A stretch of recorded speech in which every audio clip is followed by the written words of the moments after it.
মাগুরায় প্রতিদিনই বাড়ছে শীতের তীব্রতা।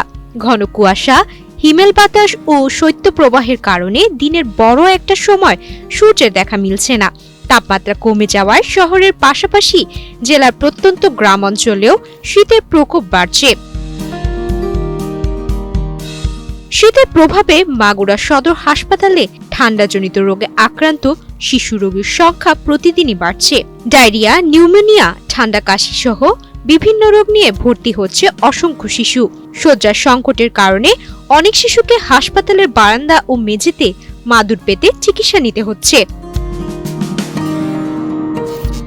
হাসপাতালে ভর্তি একাধিক শিশু স্বজন জানান, প্রচন্ড শীতের মধ্যে বাচ্চারা হঠাৎ অসুস্থ হয়ে পড়ছে। জায়গার অভাব থাকলেও চিকিৎসা না নিয়ে ফেরার উপায় নেই বলে বাধ্য হয়ে কষ্টের মধ্যেই চিকিৎসা করাতে হচ্ছে। রাত্রিবেলা শুয়ে রয়েছে, হঠাৎ করে আর কি হচ্ছে, বমি হচ্ছে। তাই আবহাওয়া চলছে এই জন্য আর কি এরকম হচ্ছে। সকালবেলা যে আসছে বমি হচ্ছে, পাতলা পায়খানা আসছে, জ্বর, এই জন্য আর কি কালকে সকালে আমরা নিয়ে আসছি, আইনে ভর্তি করেছি। এখন একটু ভালো হয়ে গেছে। তা আবার সকালবেলা আবার আসছে, একবার পায়খানা করেছে, এখন আবার আসছে কিছু খাওয়ানোর পরে একবার বমি করেছে। আমাদের বাচ্চা ডায়রিয়া আইছে, তাই এই কারণে আমরা হসপিটালে নিয়ে আসছি। একটু কম আপাতত, কালকে বাড়িতে।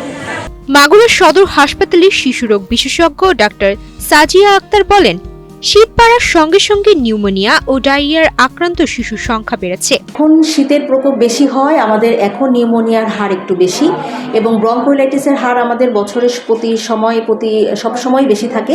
তবে এখন শীতের জন্য একটু বেশি এবং এর সব থেকে বেশি রোগী ভর্তি এখন নবজাতক ওয়ার্ডে। কারণ এখানে সব থেকে ছোট বাচ্চা যারা আমরা বলি নবজাতক 28 দিন বয়স পর্যন্ত, সেসব বাচ্চারা ঠান্ডাজনিত কারণে বেশি সাফার করে। কারণ তারা বুকের দুধ অনেকেই খায় না, মায়েরা বাচ্চাকে সময় কম দেয়। দেখা যাচ্ছে যে মাকে এবং বাচ্চাকে স্পেস দিতে হবে, সময় দিতে হবে, কিন্তু মা দেখা যাচ্ছে বাচ্চাকে একটু সময় কম দিচ্ছে এবং বাচ্চাকে গরম রাখতে হবে, মার কোলে রাখতে হবে এবং বলা হয় যে টাচ, মায়ের টাচে রাখতে হবে, স্কিন টাচে রাখতে হবে। তো এই জিনিসটা অনেক মায়েরা করে না, বিশেষ করে গ্রামের দিকে, কারণ মায়েরা সময় পান না সংসারে কাজে কর্মে। তো এই জন্য যেসব বাচ্চারা বুকের দুধ কম খায় এবং যেসব মায়েরা বাচ্চাদের একটু সময় কম দেয়, সেসব বাচ্চাদের ঠান্ডাজনিত রোগ বেশি হচ্ছে এবং তারা সেপ্টিসেমিয়া নিয়ে ভর্তি হচ্ছে। চিকিৎসকদের পরামর্শ, এই শীতে শিশুদের বিশেষভাবে সাবধানে রাখতে হবে। অযথা দোকান থেকে ওষুধ বা হাতুড়ে ডাক্তারের শরণাপন্ন না হয়ে এমবিবিএস চিকিৎসকের পরামর্শ অনুযায়ী চিকিৎসা নিলে অনেক ঝুঁকি এড়ানো সম্ভব।